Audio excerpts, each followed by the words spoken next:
Hello students, आप सभी का स्वागत है आपके अपने यूट्यूब चैनल एके क्लासेस पर। प्यारे बच्चों, इससे लास्ट वीडियो में हमने आपको क्लास 12 का चैप्टर नंबर 5 सांतत्य तथा अवकलनीयता यानी अवकलन का बेसिक कॉन्सेप्ट शुरुआती करा दिया था बच्चा। यानी एक्सरसाइज 5.1 में जो भी बेसिक था वो सब कुछ हमने आपको प्रोवाइड करा दिया था। 2 वीडियो हमने आपको प्रोवाइड की हैं बेसिक की। अगर आपने उन दोनों वीडियोज़ को नहीं देखा है तो पहले आप जाके उन दोनों वीडियोज़ को प्लेलिस्ट में जाके देख लीजिए, क्योंकि अब जो मैं क्वेश्चंस कराने वाला हूँ वो आपको तभी समझ में आएंगे जब आप उस बेसिक को समझ लेंगे। इन क्वेश्चंस को करने के लिए जो भी कॉन्सेप्ट यूज होता है वो सारी चीज़ें मैंने आपको उस वीडियो में कराई थी बच्चा। तो उन वीडियोज़ को जाके देखिए और ज़्यादा से ज़्यादा शेयर कीजिएगा और लाइक कीजिएगा और जो बातें बताई हैं उन पर फोकस कीजिएगा, क्योंकि आज हम एक्सरसाइज 5.1 के क्वेश्चन शुरू करने जा रहे हैं। और आप जानते हैं बच्चा, अवकलन है ये 12th क्लास के मैथ की रीढ़ की हड्डी कहा जाता है बच्चा। अवकलन और समाकलन और टोटल 44 नंबर का कॉन्सेप्ट है ये। आपका 50% से लगभग 50% आपका पेपर यहीं से फंसने वाला है, ठीक है, कलन से। यानी जिसमें अवकलन के अनुप्रयोग, समाकलन के अनुप्रयोग और अवकल समीकरण, ये कुछ चैप्टर्स आते हैं बच्चा जो कि 44 नंबर के। तो बहुत इंपॉर्टेंट टॉपिक स्टार्ट हो गया आपका, ठीक है। तो डेली वीडियो को देखना, ज़्यादा से ज़्यादा शेयर कीजिएगा, ओके बच्चों। चलिए, तो जैसा कि मैंने आपको बताया था कि आपकी जो पहली एक्सरसाइज है वो लिमिट पर डिपेंड है, और मैंने आपको पहले वीडियो में लिमिट के कॉन्सेप्ट के बारे में समझाया था। क्या लिमिट होती है, किस तरीके से हम उसकी वैल्यू फाइंड आउट करते हैं, किस तरीके से किसी फंक्शन की हम लिमिट्स ज्ञात करते हैं बच्चा, ठीक है। चलिए, तो आज हम क्वेश्चंस करने वाले हैं। तो 5.1 का पहला प्रश्न है और ध्यान से पढ़िएगा बच्चा। इसमें क्या कहा है, देखिए इसमें कहा है सिद्ध कीजिए कि फलन f(x) बराबर 5x - 3। एक फंक्शन दे रखा है बच्चा में, एक फंक्शन दे रखा है f(x) बराबर 5x - 3। ये क्या है, एक फलन है, एक फलन है बच्चा। और इस फलन का x बराबर 0, x बराबर -3, x बराबर 5 पर इसको सिद्ध करना है, संतत है, पर सिद्ध करो कि यह संतत है। संतत बताना है बच्चा, इसको संतत प्रूफ करना है। तो देखिए बच्चा, संतत और असंतत दो कॉन्सेप्ट होते हैं, कंटिन्यूअस और डिसकंटिन्यूअस, जिसके बारे में मैं आपको बिल्कुल डीपली, बिल्कुल बेसिक जीरो से समझा चुका हूँ। किस तरीके से किसी फंक्शन को कंटिन्यूअस और डिसकंटिन्यूअस यानी संतत और असंतत प्रूफ किया जाता है, उसके लिए मैं आपको बता चुका हूँ। अगर हमें सिर्फ एक सिंगल फंक्शन दे रखा है और एक सिंगल पॉइंट दे रखा है जिस पर हमें वो फंक्शन कंटिन्यूअस या डिसकंटिन्यूअस प्रूफ करना है, तो सीधे सीधे हम उस फंक्शन की वैल्यू निकालते हैं और उस फंक्शन की लिमिट की वैल्यू निकालते हैं। अगर वो दोनों इक्वल आती हैं तो फंक्शन संतत होता है, और अलग अलग आती हैं तो फंक्शन असंतत होता है। लेकिन अगर मैं एक से ज़्यादा फलन दे रखे हैं और एक ही वैल्यू पर फंक्शन के लेफ्ट और राइट में, यानी x की एक ही वैल्यू पर x के लेफ्ट और राइट में फंक्शन का बिहेव चेंज हो रहा है, तो हम फंक्शन की वैल्यू भी निकालते हैं, लेफ्ट हैंड लिमिट निकालते हैं और राइट हैंड लिमिट निकालते हैं। अगर ये तीनों इक्वल आती हैं तो फंक्शन कंटिन्यूअस होता है, और तीनों में से कोई एक भी अनइक्वल आती है तो फंक्शन डिसकंटिन्यूअस होता है। ये मैं आपको बात बता चुका हूँ। तो यहाँ पर बच्चा में सिर्फ एक सिंगल फंक्शन दे रखा है और सिंगल पॉइंट्स पर हमें इसको कंटिन्यूअस प्रूफ करना है। तो यहाँ पर हम लेफ्ट हैंड और राइट हैंड नहीं निकालेंगे, ध्यान रखिएगा। मतलब लेफ्ट हैंड राइट हैंड निकालेंगे हो तो उससे भी जाएगा ये, लेकिन वो लेंथी है, वो बड़ा है कॉन्सेप्ट जो है। तो वो कॉन्सेप्ट हम सिर्फ वहीं यूज करेंगे जहाँ पर हमें मोर देन वन फंक्शन दे रखे हों, एक से ज़्यादा फंक्शन दे रखे हों, और वहाँ पर x की वैल्यू का बिहेव चेंज हो रहा हो। वो आई थिंक आपके 4 या 5 सवाल के बाद में आएंगे वो क्वेश्चन, ठीक है। तो फिलहाल ये सिंगल फंक्शन वाले हैं, तो यहाँ पर आपको कुछ नहीं करना है, सिर्फ फंक्शन की वैल्यू निकालनी है और फंक्शन की लिमिट निकालनी है, और दोनों इक्वल तो function continuous, otherwise discontinuous. Okay बच्चा, चलिए तो पहला सवाल देखिए। सबसे पहले ये हमें फलन दे रखा है, तो हम निकालेंगे बच्चा पहले फलन का मान।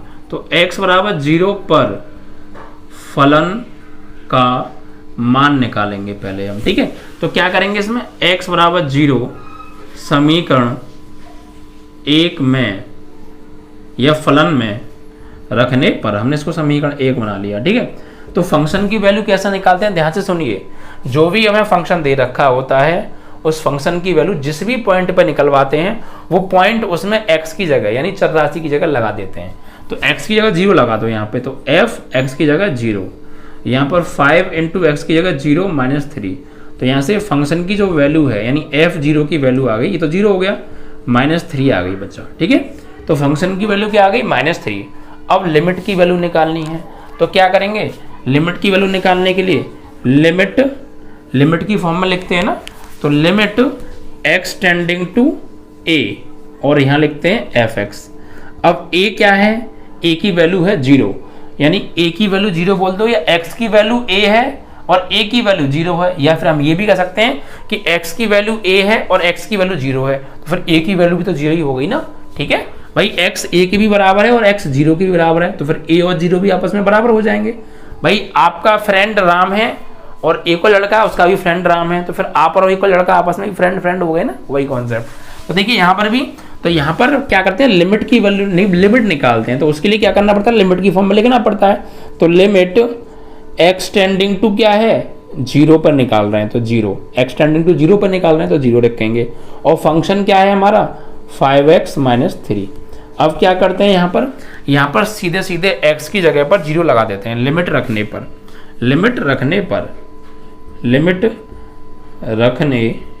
तो लिमिट लगाओ बच्चा यहाँ पे, तो लिमिट कैसे रखते हैं समझ लीजिए। यहाँ पर x टेंडिंग टू 0 है, इट मीन्स x की जगह 0 लगा देंगे इस फंक्शन में जहां भी x आ रहा है, इसका मतलब ये हो गया कि लिमिट रख दी। ठीक है, चलो तो रखते हैं, तो 5 इंटू एक्स की जगह 0 -3, तो फाइनली क्या आ गई, ये तो हो गया आपका 0 ना, ये पार्ट 0 हो गया, क्या आ गया -3 आ गया। ठीक है बच्चा, तो इस तरीके से आपने क्या देखा, हमने इस फंक्शन की वैल्यू निकाली एट x = 0 और इस फंक्शन की लिमिट निकाली एट x = 0, और लिमिट और फंक्शन की वैल्यू दोनों आपस में क्या आ रही हैं, इक्वल। जब दोनों इक्वल आती हैं तो हम ये कह सकते हैं कि फंक्शन कंटिन्यूअस है, फंक्शन संतत है। ठीक है, आपकी फंक्शन की वैल्यू और लिमिट की वैल्यू दोनों बराबर आएंगी, फंक्शन संतत होगा। तो यहाँ लिखेंगे अतः x = 0 पर फलन का मान और limit x tending to 0 fx, ये दोनों आपस में क्या आ रहे हैं, बराबर आ रहे हैं। कितना आ रहा है, -3 आ रहा है। तो यहाँ लिखेंगे अतः फलन fx संतत है।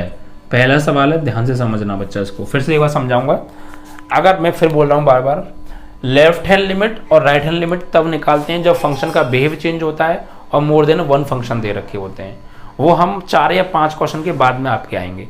अगर आपको सिंगल फंक्शन दे रखा है, ठीक है, और एक पर्टिकुलर वैल्यू दे रखी है कोई, और उस पर्टिकुलर वैल्यू पर फंक्शन को कंटिन्यूअस या डिसकंटिन्यूअस प्रूफ करा रहा है, तो सीधी सीधी आप फंक्शन की वैल्यू निकालो, लिमिट की वैल्यू निकालो, दोनों इक्वल, कंटिन्यूअस अदरवाइज डिसकंटिन्यूअस। तो कैसे किया हमने, सबसे पहले जो भी फंक्शन दे रखा था x = 0 पर निकालना था, इस फंक्शन में x की 0 लगा दी, फंक्शन की वैल्यू आ गई।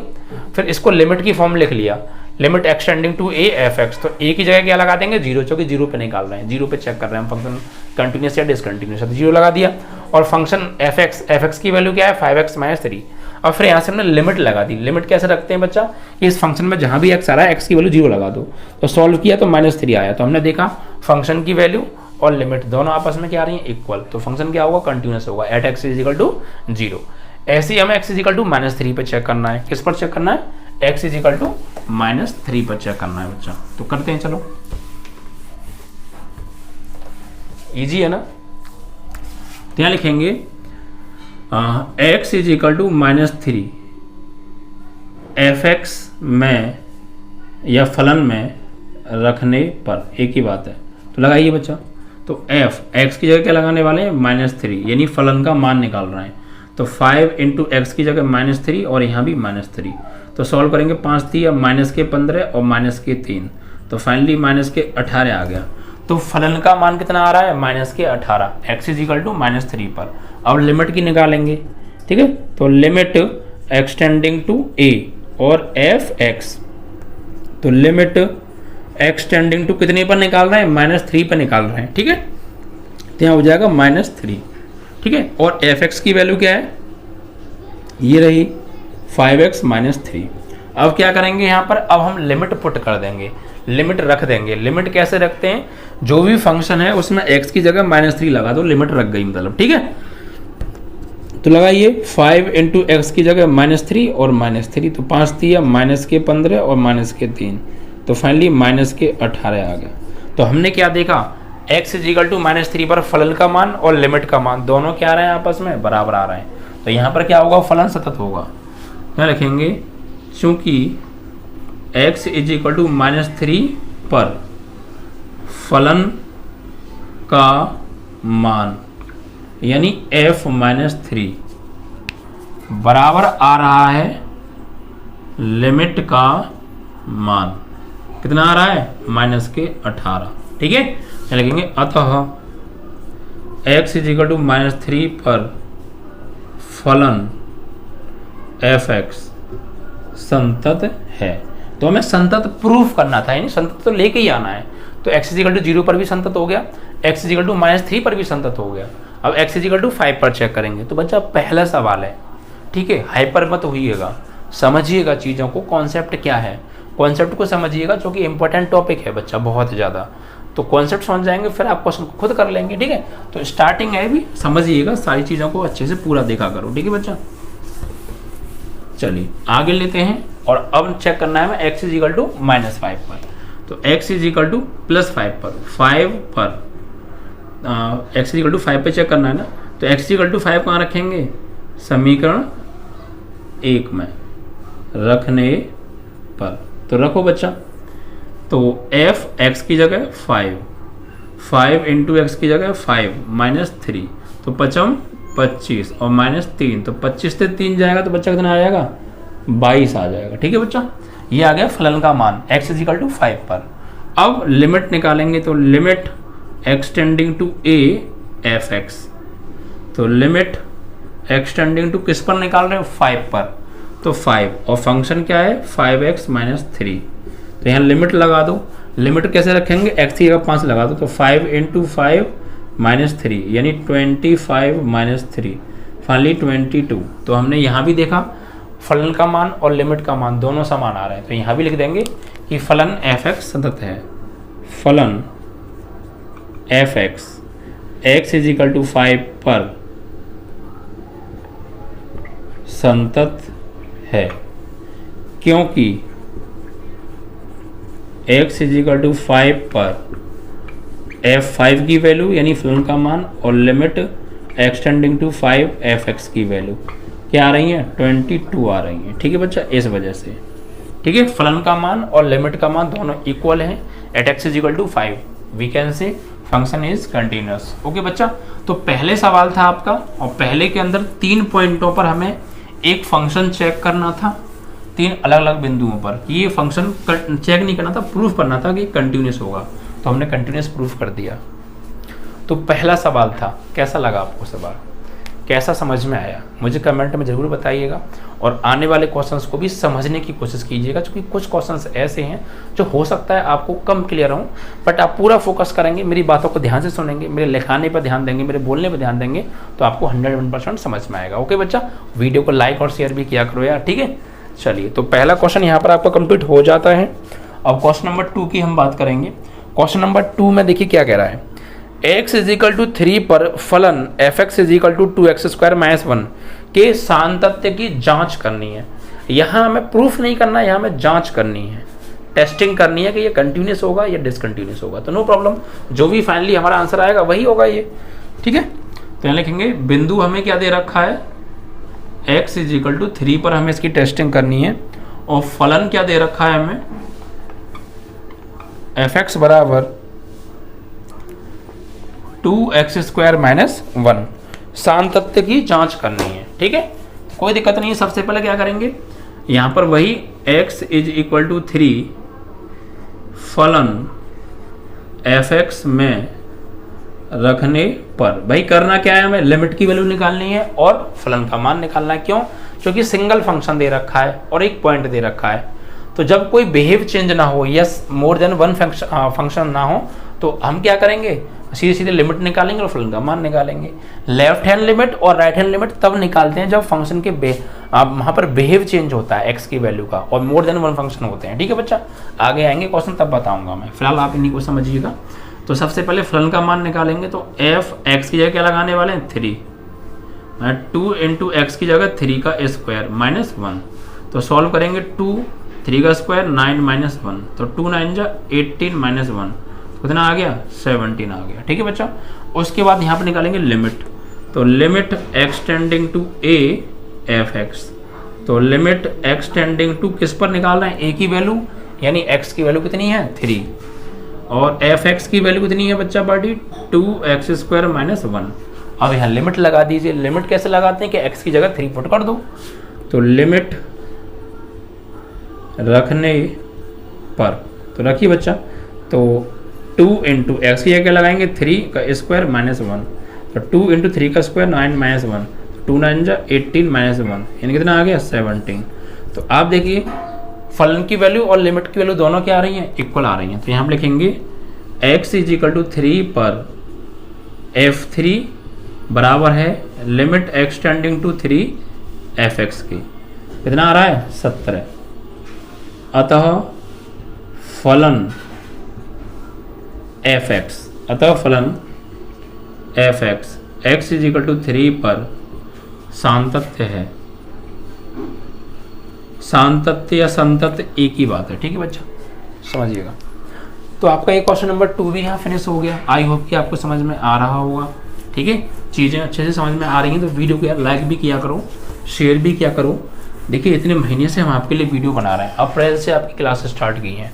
ठीक है, और यार व्यूज़ वही 70 80 60 50। भाई बच्चों को जोड़ो यार, आप नहीं जोड़ेगा तो कौन जोड़ेगा यार। आपके लिए इतनी मेहनत करते हैं तो आप लोग भी हमारी तरह तो किया करो। ज़्यादा से ज़्यादा स्टूडेंट्स को जोड़िए, जो न्यू स्टूडेंट्स हैं आपकी क्लास के स्टूडेंट्स हैं उन्हें बताओ यार ऑफलाइन से कई गुना बेहतर कराने वाले हैं। ठीक है, चलिए अब लेंगे बच्चा अगला क्वेश्चन। आपका है बच्चा तीसरा क्वेश्चन। ठीक है, ध्यान दीजिएगा और ध्यान से समझिएगा बच्चा इन क्वेश्चंस को यहाँ पर, क्योंकि हमें थोड़ा सा लैंग्वेज लिखनी है। ठीक है, क्या है ये क्वेश्चन देखिए, तीसरे का ए पार्ट है। क्या दिया है बच्चा यहाँ पे, हमें जांच करनी है, सातत्य की जांच करनी है, सातत्य की जांच करनी है, सातत्य है या नहीं। पहला सवाल दे रखा है fx is equal to x minus 5। ये जो x माइनस 5 है ये सातत्य है या नहीं, ये बताना है। तो यहाँ पर एक बात नहीं है, और पूरा ध्यान दीजिएगा बच्चा मेरी बात पे। क्या बात नहीं है, देखो अभी हमने जो पीछे क्वेश्चन किए थे वहाँ में एक फंक्शन दिया था या नहीं दिया था, बिल्कुल दिया था। और जिस पॉइंट पर मतलब उसको कंटिन्यूस चेक करना था या कंटिन्यूस प्रूफ करना था, जिस बिंदु पर करना था वो बिंदु भी दिया था, वो पॉइंट भी दिया था, वो मान भी दिया था, बट यहाँ पर नहीं दिया। देखो यहाँ हमें सिर्फ एक फंक्शन दे के छोड़ दिया और हमसे ये कह रहे हैं कि ये फलन सातत्य है या नहीं, इसकी जांच करिए। तो जब भी कभी ऐसी सिचुएशन आ जाए कि आपको सिर्फ फंक्शन दे के छोड़ दें और कहें जांच कीजिए, वो बिंदु ना दिया हो, हमें यहाँ वो बिंदु नहीं दिया जिस बिंदु पर हमें ये चेक करना था, बिंदु नहीं दिया, तो फिर आपको जब कोई बिंदु ना दिया हो तो फिर आपको वो वास्तविक संख्याओं पे चेक करना होता है अपनी तरफ से। आप क्या करते हैं, आप अपनी तरफ से कोई भी वास्तविक संख्या मान लेते हैं, C मान लो, P मान लो, Q मान लो, R मान लो, माना कि ये एक वास्तविक संख्या है, और उसी पर फिर हम फलन का मान निकालते हैं और लिमिट की वैल्यू निकालते हैं, और हमें दोनों चीज़ें बराबर मिलती हैं तो फंक्शन वहाँ कंटिन्यूस हो जाता है, अदरवाइज डिसकंटिन्यूस होता है। ठीक है बच्चा, ये कब करना है, जब आपको सिर्फ फंक्शन दे दिया हो और पॉइंट ना दिया हो। भाई कोई बिंदु नहीं दिया, जैसे पीछे भी आपने पहले के 3 पार्ट किए, दूसरा क्वेश्चन किया, यानी 4 क्वेश्चन अभी तक हम कर चुके हैं।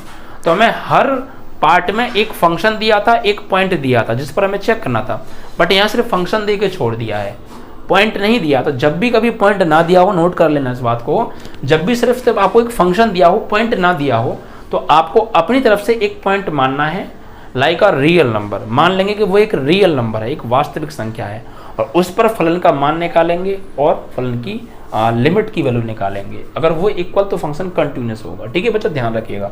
तो यहाँ पर एक्चुअली हम क्या करेंगे, या मानेंगे, माना x बराबर कुछ भी मान लीजिए, C मान लीजिए, D मान लीजिए, P मान लीजिए, R मान लीजिए, कुछ भी मान लीजिए, R एक वास्तविक संख्या है। क्या है, वास्तविक संख्या है। यहाँ R की जगह कोई भी वास्तविक संख्या हो सकती है, कोई भी, एनी रियल नंबर, ठीक है बच्चा, कोई भी रियल नंबर आप ले सकते हैं। तो x इजिकल टू मैंने r मान लिया जो कि एक वास्तविक संख्या है, तो मैं इस r पॉइंट पर इस फंक्शन की वैल्यू निकालूंगा और लिमिट निकालूंगा, अगर इक्वल तो कंटिन्यूस, अदरवाइज डिसकंटिन्यूस। अंडरस्टैंड। चलिए तो यहाँ पर लिखेंगे x is equal to r fx, यानी जो फलन है में रखने पर, तो रखिए बच्चा पार्टी, तो f x की जगह क्या लगाएंगे r, जो कि r रियल नंबर पे हम निकाल रहे हैं, तो यहाँ पे लगाएंगे x की जगह पे r-5। तो फलन का मान क्या आ गया, r रियल नंबर पर r-5 आया। अब लिमिट का मान भी निकालेंगे, अगर लिमिट का मान भी r-5 आ गया तो फंक्शन कंटिन्यूस हो जाएगा, ठीक है। तो अब निकालेंगे यहाँ पर limit extending to a fx a, but हम किस पर निकाल रहे हैं, r पे निकाल रहे हैं, तो a की जगह क्या आ जाएगा, r आ जाएगा, ठीक है। तो लिमिट एक्सटेंडिंग टू r, और फंक्शन क्या है x-5। अब यहाँ लिमिट रख देते हैं, लिमिट पुट कर दो, ठीक है, लिमिट पुट कर दो लिमिट रखने पर। तो x tending to r means x की जगह r लगाना है, तो लगा दीजिए, तो r x की जगह और -5। अब आप देखिए फलन की वैल्यू r-5 और फंक्शन जो लिमिट की वैल्यू है वो भी r-5 आ रही है, तो हम यहाँ कहते हैं कि फंक्शन जो fx है वो कंटिन्यूस होगा, ठीक है। यहाँ लिखेंगे r कोई भी वास्तविक संख्या पर, कोई भी वास्तविक x बराबर, यहाँ ये लिख सकते हैं x बराबर r कोई भी वास्तविक संख्या पर f r यानी फलन का मान बराबर है limit extending to r fx, यानी लिमिट के मान के बराबर है, और क्या आ रहा है r-5 आ रहा है, अतः fx संतत है या सांतत्य है, एक ही बात है, ठीक है बच्चा। तो आपको इस तरीके से करना है। तो ये तीसरे क्वेश्चन का पहला पार्ट था और चारों पार्ट हमें इसी कॉन्सेप्ट में सॉल्व करने हैं। तो आई होप कि आपको समझ में आ गया होगा किस तरीके से हमने किया। जब हमें, फिर बोल रहा हूँ बार बार इस बात को, जब हमें सिर्फ एक फंक्शन दे रखा हो तो हम अपनी तरफ से कोई एक पॉइंट मानते हैं, c मान लो, p मान लो, q मान लो, r मान लो, कुछ भी मान लो, जो कि एनी रियल नंबर होता है, और उस पॉइंट पर हम फंक्शन की वैल्यू निकालते हैं और लिमिट की वैल्यू निकालते हैं। अगर दोनों equal we can say function continuous, otherwise discontinuous. Understand. चलिए तो तीसरे का एक क्वेश्चन कंप्लीट हो जाता है यहाँ पे। अब इसी तरीके से आगे के क्वेश्चंस को उठाएंगे।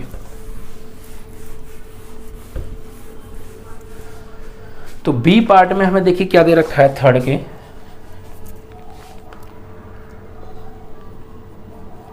यहां पर हमें फंक्शन दे रखा है fx is equal to 1/x-5 and x does not equal to +5। यानी यहां पर ये कहा है कि इस फंक्शन को कंटिन्यूस डिसकंटिन्यूस है या नहीं ये चेक करिए, बट आप x की वैल्यू 5 नहीं ले सकते, x इज इक्वल टू 5 नहीं ले सकते, तो कोई दिक्कत नहीं है भाई। इसने साफ साफ मना कर दिया है कि x 5 के बराबर नहीं है, यानी x की वैल्यू 5 पर चेक नहीं करना, 5 को छोड़ के बाकी सब पे चेक कीजिए कि ये कंटिन्यूस है या डिसकंटिन्यूस है। तो नो प्रॉब्लम, हम x की जगह कोई भी एक रियल नंबर ले लेंगे, और रियल नंबर का मतलब ये है कि जितने भी इस दुनिया में रियल नंबर हैं सब उसके अंदर आएंगे, लेकिन उसमें से फिर हम इस 5 को हटा देंगे, जो कि 5 के लिए स्पेशली क्वेश्चन में मना किया गया है, ठीक है।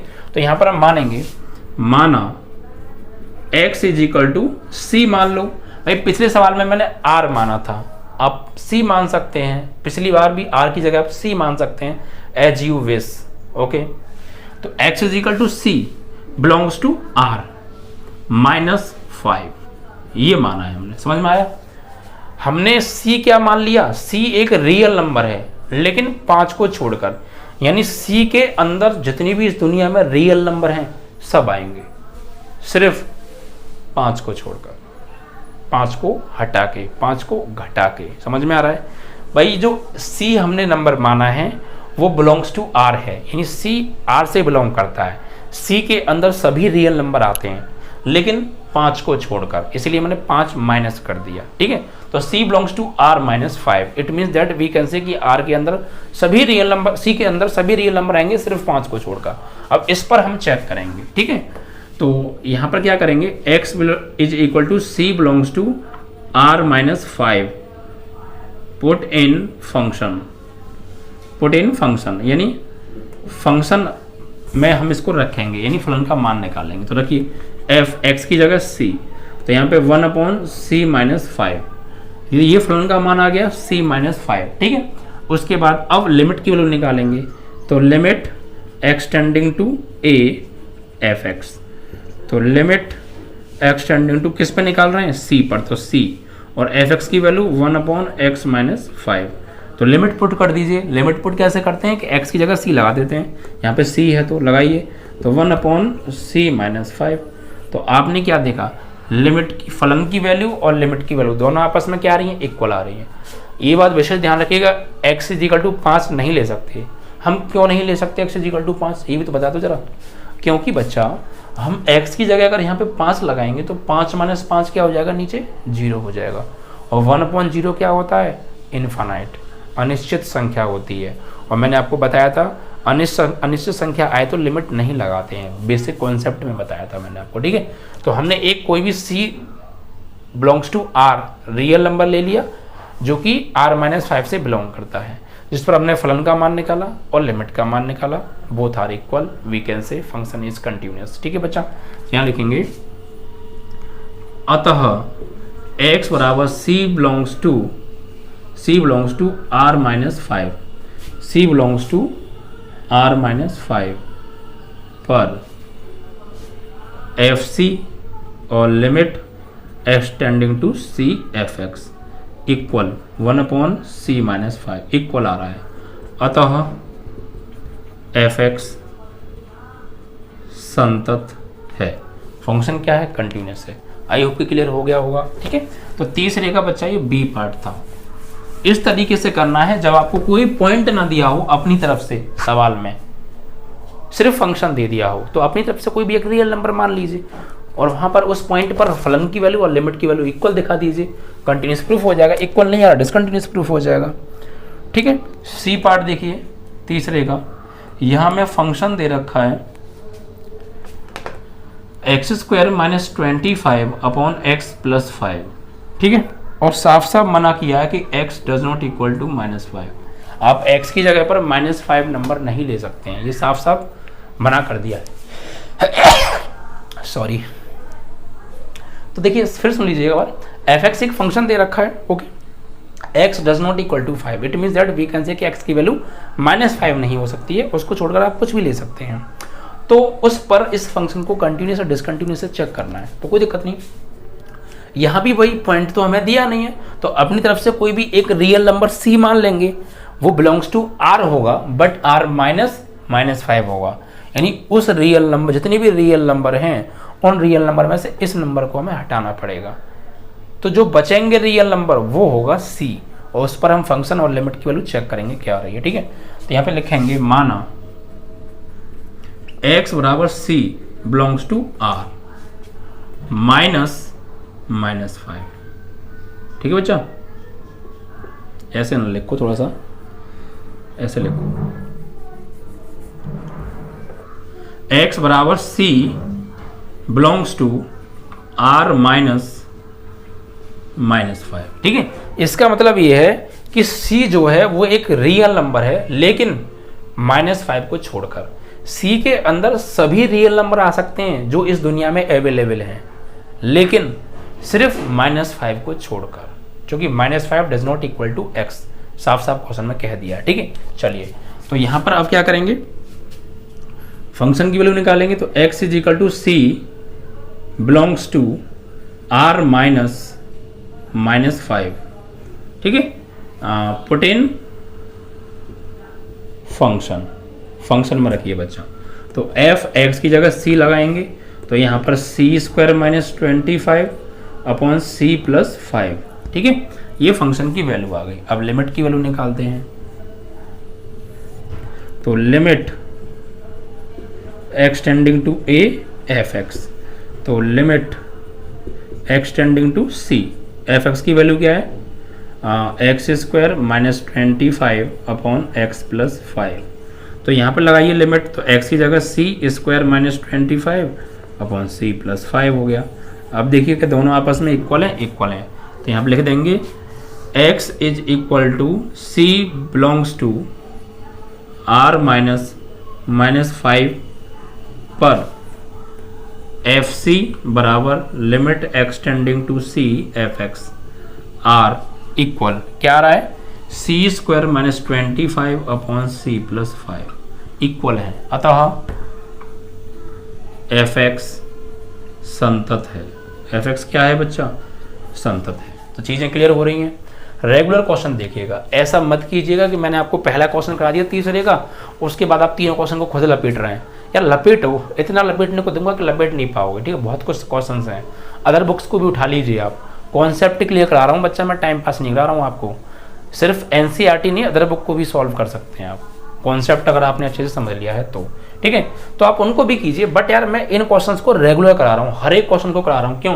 क्योंकि यहाँ पर थोड़ा क्वेश्चन में ना लैंग्वेज लिखनी पड़ती है, और मैं इतने सालों से पढ़ा रहा हूँ, मुझे अनुभव है कि बच्चा ऐसी चीज़ों को थोड़ा सा बड़ा कंफ्यूज सा रहता है, इन चीज़ों को बड़ा डरता है, लैंग्वेज लिखने से बहुत ज़्यादा डरता है बच्चा। तो चीज़ों को समझो कंटिन्यूस, 4-5 सवाल समझो, सर किस कॉन्सेप्ट को ले रहे हैं बार बार, क्या लिख रहे हैं बार बार, उस चीज़ को समझो, आपके समझ में 100% आ जाएगा बच्चा, ठीक है। चलिए, तो आपका ये क्वेश्चन भी यहाँ पे कंप्लीट हो जाता है, तीसरा। अब सी पार्ट भी कंप्लीट हो गया, अब एक लास्ट पार्ट और है इसका, डी पार्ट, उसको ले लेते हैं, ठीक है।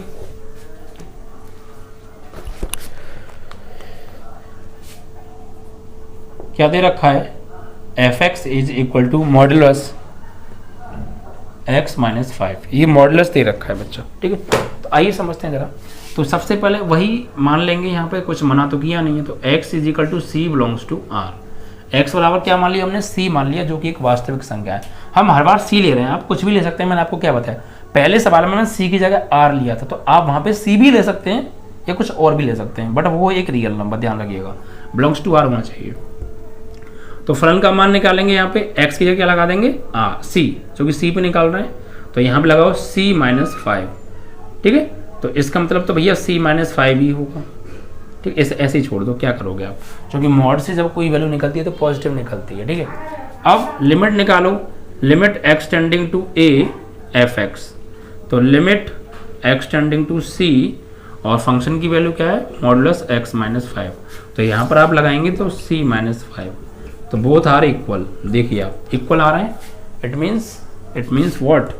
F C is equal to limit x tending to C F X is equal to modulus C minus 5। अतः F X is equal to C belongs to R पर संतत है या सांतत्य है, ठीक है बच्चा। तो इस तरीके से आपके क्वेश्चन नंबर 3 के भी चारों पार्ट कंप्लीट हो गए। आई होप कि आपको मैंने आज 3 प्रश्न कराए और तीनों के तीनों बहुत अच्छे से क्लियर हो गए होंगे, ठीक है बच्चा। पूरा देखा करो, ऐसी कोई बात नहीं है, बेहतरीन समझ में आएगा, चीज़ों को समझिए, आप कंफ्यूज मत होइएगा यहाँ पे। अगर आपको थोड़ा कम समझ में आ रहा, देखिए अगर आपको कम समझ में आया हो तो आप पूरा वीडियो देखिए आराम से बैठ के, हर एक क्वेश्चन को मैंने कराया, हर क्वेश्चन को समझो, हर क्वेश्चन में लैंग्वेज को समझो, आपको अपने आप समझ में आ जाएगा। कंटिन्यूटी बहुत ज़रूरी है, सततता बहुत ज़रूरी है, ठीक है बच्चा, तभी काम बनेगा। तो वीडियो को लाइक शेयर करना मत भूलिएगा। बाकी क्वेश्चंस अगले वीडियो में। जय हिंद, जय भारत।